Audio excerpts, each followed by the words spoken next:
తిరుమలలో వెంకటేశ్వర స్వామి కన్నులు కనిపించకుండా అంత పెద్ద నామం పెట్టి ఎందుకు మూసేశారో తెలుసా? ఒకప్పుడు తిరుమల వెంకటేశ్వర స్వామి వారికి అంత పెద్ద నామాలు ఉండేవి కావు.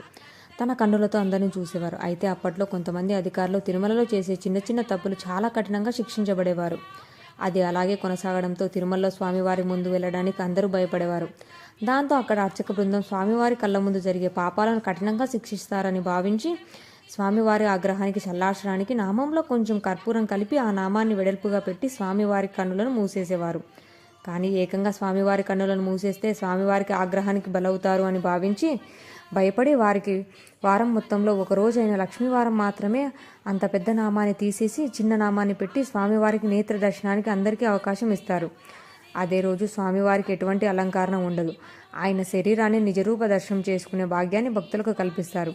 అదేవిధంగా ఇప్పటికి కూడా కొనసాగుతుంది. మీరు ఎప్పుడైనా నిజరూప దర్శనం చేసుకున్నారా? అయితే కామెంట్ చేయండి. అలాగే మా వీడియో మీకు నచ్చినట్లయితే